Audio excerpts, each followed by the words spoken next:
Hello students, are you okay? Are you good? Are you ready to study? Today we are going to start our new chapter.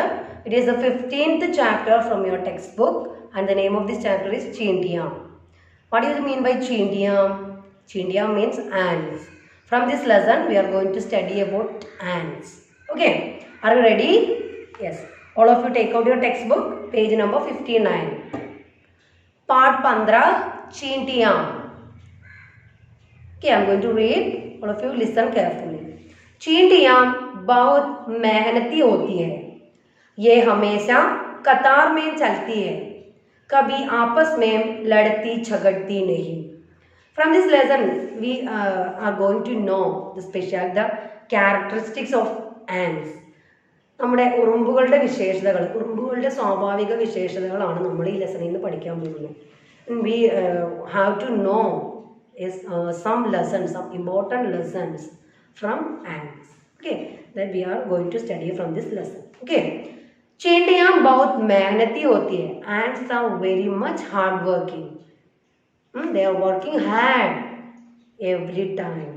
എപ്പോഴും അവർ എന്ത് ചെയ്യും? വളരെ hard working ആണ്, വളരെയധികം എന്താ പറയുക, പരിശ്രമിച്ചുകൊണ്ടിരിക്കുന്ന ഒരു സ്വഭാവമാണ് ഉറുമ്പുകൾക്ക് എന്നാണ് പറയുന്നത് ഇവിടെ. Then ये हमेशा कतार में चलती है, always walks in line. നിങ്ങൾ കണ്ടിട്ടുണ്ടാവും ഉറുമ്പ് പോകുന്നത്. എങ്ങനെയാ പോകുന്നത്? ഓരോരുത്തർ എവിടേക്ക് നീങ്ങിയാണോ പോകുന്നത്? ഒരു ലൈനായിട്ട് അല്ലേ, ഒരാളുടെ പുറകെ ഒരാൾ, അങ്ങനെ ഒരു ലൈനായിട്ടാണ് അവർ സഞ്ചരിക്കുന്നത്. So it always walk in such a way.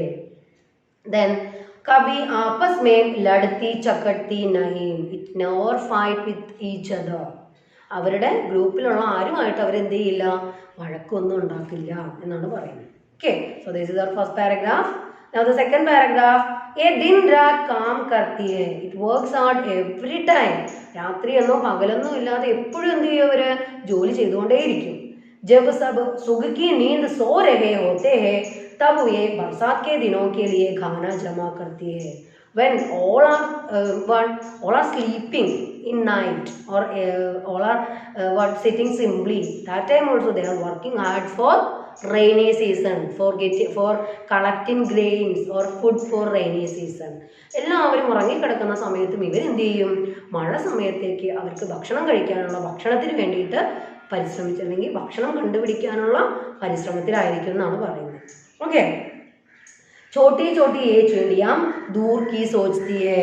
It always think about future. That ants always think about future.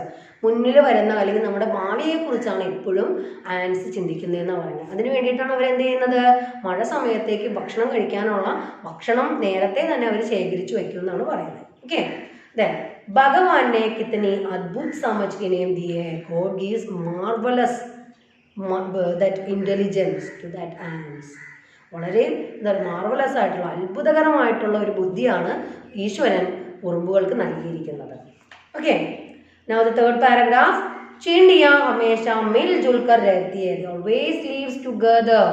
അല്ലേ, ഒരു ഉറുമ്പുകൾ ഒറ്റയ്ക്കല്ല അവർ ജീവിക്കുന്നത്. അവരെന്ത് ചെയ്യും, ഒരുമിച്ചൊരു കൂട്ടായിട്ടാണ് അവർ ജീവിക്കുന്നത്. एकता के कारण ही वे सुखी रहती है.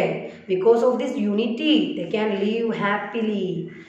അവരുടെ യൂണിറ്റിയുടെ പേരിലാണ് അവർ എന്താ സുഖമായിട്ട് അല്ലെങ്കിൽ സന്തോഷമായിട്ട് ജീവിക്കുന്നതെന്നാണ് പറയുന്നത്. ആലസ് കബി നഹി കർത്തി, never sit simply or in laziness. അല്ല, അവർ ഒരിക്കലും തന്നെ എന്ത് ചെയ്യില്ല, ലേസി ആയിട്ടിരിക്കില്ല.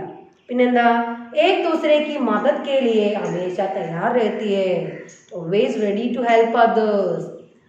അവരെപ്പോഴും എന്താണ്, മറ്റുള്ളവരെ സഹായിക്കാൻ വേണ്ടി റെഡി ആയിട്ടിരിക്കും. നെക്സ്റ്റ് പാരഗ്രാഫ്, मिठाई का कोई टुकड़ा जमीन पर गिरा हो तो सारी चिड़ियाँ वहाँ पहुँच जाती है. നമ്മൾ കണ്ടിട്ടുള്ള കാര്യങ്ങളല്ലേ, when we put one piece of toffee or what sweets in earth, what will happen? എപ്പോൾ തന്നെ കുറച്ച് നേരം കഴിയുമ്പോഴേക്കും എന്ത് സംഭവിക്കും, അവിടെ ants came there for taking that piece. അല്ലേ, അവർ ഒരുമിച്ച് വന്നിട്ട് എന്ത് ചെയ്യും, കുറേശ്ശെ ആയിട്ട് ആ മിഠായിയുടെ ആ ഭാഗം അവരെടുത്തിട്ട് പോകും. അല്ലേ, നിങ്ങൾ എപ്പോഴെങ്കിലും ശ്രദ്ധിച്ചു നോക്കുക, ഒരു തരി പഞ്ചസാര അല്ലെങ്കിൽ ഒരു കുഞ്ഞു മിഠായിയുടെ പീസൊക്കെ നമ്മുടെ വീട്ടിലിട്ടിട്ടുണ്ടെങ്കിൽ അപ്പോൾ ഒരു 5 മിനിറ്റ് കഴിയുന്നതിന് മുമ്പ് തന്നെ എന്ത് ചെയ്യും, അവിടെ ഉറുമ്പുകൾ വന്ന് നിറയും. ഓക്കെ, then वे कभी घानी नहीं बढ़ती इसलिए बोर नहीं होती है. They never sit in A lazy mood. അവരൊരിക്കലും തന്നെ എന്ത് ചെയ്യില്ല, ലേസി ആയിട്ടിരിക്കില്ല. അതുകൊണ്ട് തന്നെ എന്ത് സംഭവിക്കുന്നില്ല, ദേ നെവർ ഗെറ്റ് ബോർഡ്. അവർക്ക് ഒരിക്കലും തന്നെ എന്താവില്ല, ബോറടിക്കില്ല എന്നാണ് പറയുന്നത്. Okay, the last paragraph.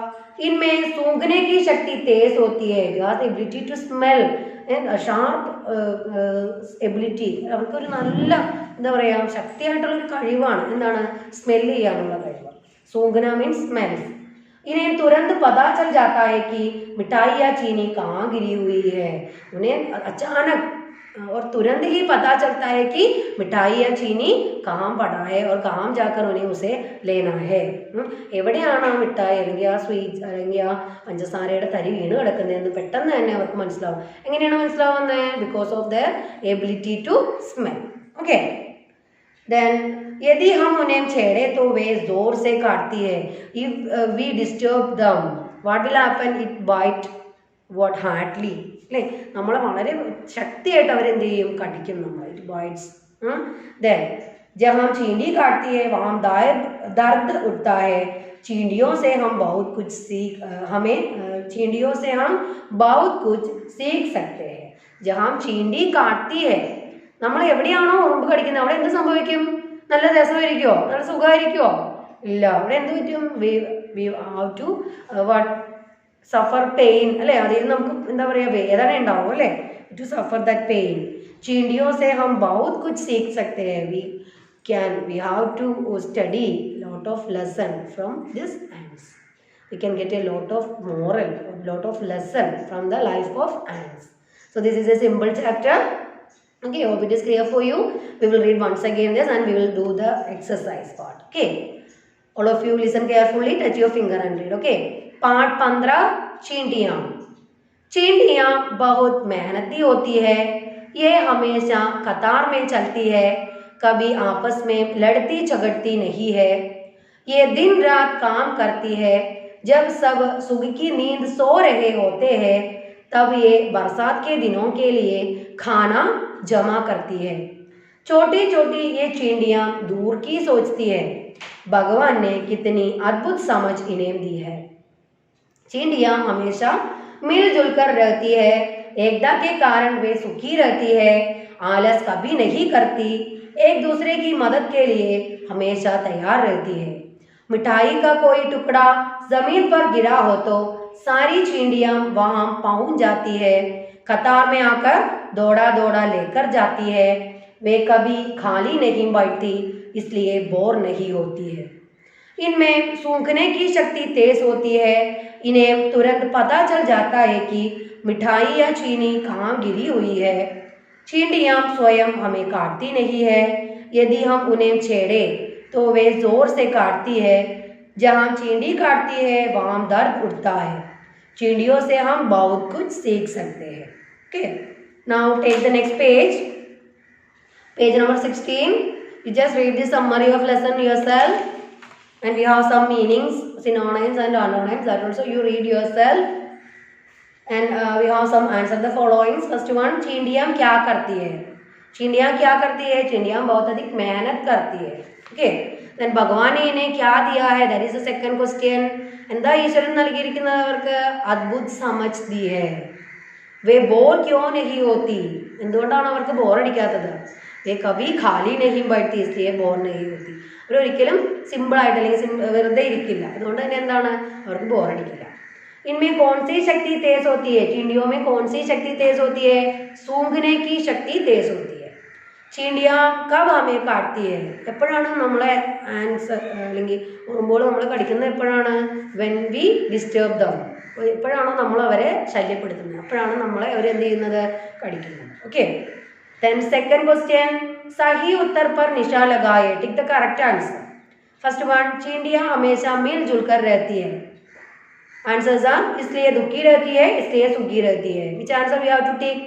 इसलिए सुखी रहती है. चींटियाँ हमेशा मिलजुल कर रहती है, इसलिए वह सुखी रह सकती है. देन सेकंड वन, चींटियाँ खाना जमा करती है. Why they are collecting food? बरसात के लिए या सर्दी के लिए? What is the answer? बरसात के लिए.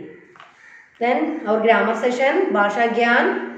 थर्ड क्वेश्चन, स्र ज्र से बनने वाले शब्दों का शुद्ध उच्चारण करें. ഓക്കെ, ഇവിടെ നമ്മുടെ സംയുക്താക്ഷർ സ്ര, then zr, സ്ര ആൻഡ് സ്ര, ഈ രണ്ട് അക്ഷരങ്ങൾ വെച്ചിട്ടുള്ള കുറച്ച് വേർഡ്സ് തന്നിട്ടുണ്ട്. അതിന്റെ കറക്റ്റ് പ്രൊണൗൺസിയേഷൻ ആണ് പറയുന്നത്. First one സ്രാസെ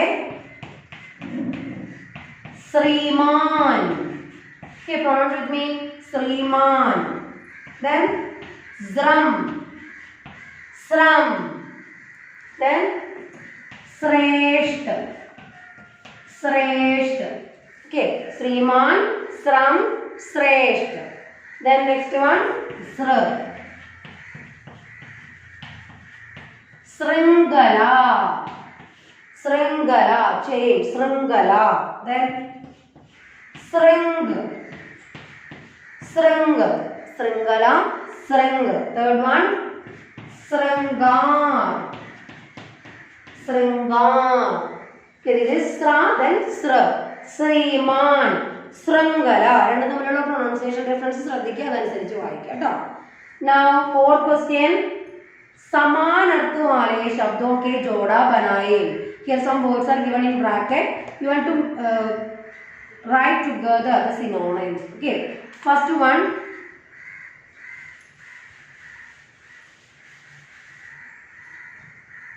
first word pankti. Pankti. Pankti synonym is given the kata. Kata, line. Pankti or kata means what? Line. Then second one, manushya. Manushya synonym is given the manav. Manav, manush, manav. Then kida. Kida synonym keed. Kida, keed. Then gar, grah. So ആ തന്നിരിക്കുന്ന വേർഡ്സിന് correct ആയിട്ടുള്ള synonyms match ചെയ്ത് എഴുതാം. Okay. Now take the next page. We are moving on to our grammar session. Today we are going to study Visheshan, adjectives. Okay, adjectives means what? Describing verbs or nouns. Nounine അല്ലെങ്കിൽ വെർബിനെ describe ചെയ്യുന്ന, വിശേഷിപ്പിക്കുന്ന വേർഡ്സിനെയാണ് അല്ലെങ്കിൽ ശബ്ദങ്ങളെയാണ് വിശേഷണം എന്ന് പറയുന്നത്. Okay, here I am going to write some example. लड़ने वाले, लड़के. Here लड़ने वाले is the विशेषण for this लड़के. ലड़के എന്നുള്ള വേർഡിനെ വിശേഷിപ്പിക്കുന്ന അഡ്ജക്റ്റീവ് ആണ് ലड़ने वाले. വഴക്കടിക്കുന്ന കുട്ടി, ആൺകുട്ടി. വഴക്കടിക്കുന്ന ഒരു കുട്ടിയെ വിശേഷിപ്പിക്കുന്ന എന്താണ്? ആ കുട്ടിയെ നമുക്ക് തിരിച്ചറിയാനുള്ള കഴിവ് എങ്ങനെയാണ് മനസ്സിലാവുന്നത്? വഴക്കാളിയായിട്ടുള്ള കുട്ടിയാണ്, വഴക്കടിക്കുന്ന കുട്ടിയാണ്. പിന്നെന്താ? തേസ് ഗോഡ. തേസ് ഗോഡ. ഹിയർ ഗോഡ ദാറ്റ് ഈസ് ഹോഴ്സ്. ആ ഹോഴ്സിനെ വിശേഷിപ്പിക്കുന്ന വിശേഷണമാണ് തേസ്. ഫാസ്റ്റ്, ഫാസ്റ്റ് ഹോഴ്സ്, ഒരു വളരെ എന്താ വേഗമേറിയ കുതിര. Then hara kela. Here the word kela is described with the word hara. Hara എന്നുള്ള വേർഡ് വെച്ചിട്ട് കേല എന്നുള്ള വേർഡിനെ നമുക്ക് ഡിസ്ക്രൈബ് ചെയ്യാൻ പറ്റും. So here definition is given for you. संज्ञा शब्द की विशेषता बताते हैं. रेखांकित शब्द विशेषण कहलाते हैं, संज्ञा शब्द की विशेषता बताते हैं. So we can write definition like this. संज्ञा शब्द की विशेषता बताने वाले शब्दों को क्या कहते हैं? विशेषण कहते हैं. संज्ञा या क्रिया या संज्ञा शब्द की विशेषता बताने वाले शब्दों को विशेषण कहते हैं. That definition I will give with your notes. Okay. And here we have one exercise. विशेषण के प्रयोग से रिक्त स्थानों को भरें. Here you have some fill in the blanks. You want to fill up with the proper adjectives. വിശേഷണങ്ങൾ ഉപയോഗിച്ചിട്ട് കറക്റ്റ് ആയിട്ട് fill up ചെയ്യാം. Okay. First one, बच्चा. What adjective we can use here? छोटा बच्चा, ചെറിയ കുട്ടി. കുട്ടിയെ വിശേഷിപ്പിക്കുന്ന adjective ഏതാണ് ഇവിടെ? छोटा. Then next one, कीड़ा. कीड़ा means what? Insect. ഇൻസെക്റ്റിനെ വിശേഷിപ്പിക്കാനായിട്ട് നമുക്ക് എന്ത് ഉപയോഗിക്കാം? വിശേഷൺ കാല, കറുത്ത പ്രാണി എന്ന് പറയാം. കാല കീട, കറുത്ത ഒരു പ്രാണി, കാല കീട. Then dash Billy. ഇവിടെ നമുക്ക് കളർ ഉപയോഗിച്ച് ഡിസ്ക്രൈബ് ചെയ്യാം ഈ ബില്ലിനെ. എന്ത് കളറാ? സഫേദ് ബില്ലി, വെളുത്ത പൂച്ച, സഫേദ് ബില്ലി. Then നാലാമത്തേതാണ് ഡാഷ് ലഡ്കി. We have to describe this ലഡ്കി girl. ആ ഗേളിനെ നമുക്ക് ഡിസ്ക്രൈബ് ചെയ്യണം. എന്ത് വേർഡ് ഉപയോഗിച്ച് ഡിസ്ക്രൈബ് ചെയ്യാം നമുക്ക്? Sundar Ladki, Sundar. So these describing words are what? Viशेषण, adjective. Okay, hope it is clear for you. Now 6th question, कोष्टक से शब्द चुनकर वाक्य पूरा करें. Here we have some fill in the blanks. You want to select the correct answer from bracket and fill up. Okay, here നമ്മുടെ verb നമ്മുടെ subject അല്ലെങ്കിൽ നമ്മുടെ നൗൺ അനുസരിച്ച് സബ്ജക്റ്റ് അനുസരിച്ച് വെർബ് എങ്ങനെയാണ് യൂസ് ചെയ്യുന്നതെന്നാണ് നമ്മളിവിടെ പഠിക്കാൻ പോകുന്നത്. ഇപ്പോൾ ഏക് ലഡ്ക, ഫസ്റ്റ് ക്വസ്റ്റ്യൻ ഇതാണ്. ഏക് ലഡ്ക ബസ്ത ലേക്കർ ജാ രഹാ. ഓപ്ഷൻസ് തന്നിരിക്കുന്നത് ഹേ ആൻഡ് ഹേം ആണ്. ഇവിടെ ഒരു കുട്ടിയുടെ കാര്യം, സെന്റൻസിന്റെ മീനിങ് ഇതാണ്. One boy, boy is walking with bag. ഒരു കുട്ടിയേ ഉള്ളൂ. കുട്ടി എന്താ ചെയ്യുന്നത്? ബാഗും കൊണ്ട് നടക്കുകയാണ്. ഒരു കുട്ടി എന്ന് പറയുമ്പോൾ അത് സിംഗുലർ ആണ്. സോ സബ്ജക്ട് സിംഗുലർ ആണെങ്കിൽ അതനുസരിച്ച് വേണം നമ്മൾ വെർബ് യൂസ് ചെയ്യാൻ. So answer there you have to write ഹേ. एक लड़का बस्ता लेकर जा रहा है. Okay, then चींटियां कतार में जा रही. ഇവിടെ ചീണ്ടിയാം പ്ലൂറൽ ആണ്, സിംഗുലർ അല്ല, പ്ലൂറൽ ആണ്, ഒന്നിൽ കൂടുതലാണ്. So what answer we have to write the ഹേ ഓർ ഹേം. പ്ലൂറൽ ആണെങ്കിൽ വെർബും പ്ലൂറൽ ആയിട്ട് ഉപയോഗിക്കണം. ഹേ. ചീണ്ടിയാം കതാർ में चलती है. Then third one, लड़की स्कूल जा रही. ഇവിടെ ലഡ്കി സിംഗുലർ ആണ്. So according to that you have to use verb also है. लड़की स्कूल जा रही है. Then fourth one, बच्चे रो रहे. ഇവിടെ ബച്ചയാണ്, ചിൽഡ്രൻ, ചിൽഡ്രൻ ആണ്, ഒന്നിൽ കൂടുതൽ കുട്ടികളുണ്ട്. അപ്പൊ എന്താണ് പ്ലൂറൽ ആണ്. അപ്പൊ എന്താ ഉപയോഗിക്കേണ്ടത് നമ്മള്? ബച്ചേ റോ രഹേ ഹേ. ഓക്കെ, സോ സബ്ജക്ട് സിംഗുലർ ആണെങ്കിൽ വെർബ് നമ്മൾ സിംഗുലർ ഉപയോഗിക്കാം. സബ്ജക്ട് പ്ലൂറൽ ആണെങ്കിൽ വെർബ് നമ്മൾ പ്ലൂറൽ ഉപയോഗിക്കാം. Then last we have one creative question. आप अपने घर में जो भी मीठे चीजें हैं उसका नाम लिखें. നമ്മുടെ വീടുകളിൽ കുറേ സ്വീറ്റ് ആയിട്ടുള്ള സാധനങ്ങൾ നമ്മൾ വെക്കാറുണ്ട്. ലൈക്ക് സ്വീറ്റ്സ്, പിന്നെന്താ ഷുഗർ. ദെൻ നമ്മൾ വല്ലപ്പോഴും എന്താ പായസം ഉണ്ടാക്കാറുണ്ട് അല്ലേ, കേക്ക് ഉണ്ടാകാറുണ്ട്. നിങ്ങളുടെ വീട്ടിലുള്ള സ്വീറ്റ് ആയിട്ടുള്ള സാധനങ്ങളുടെ പേര് എഴുതാനാണ് പറഞ്ഞിരിക്കുന്നത്. You have to write the Hindi names, okay, that you do yourself. So this is our 15th chapter. Hope it is clear for you. Read chapter well and complete notes and text exercise. Thank you.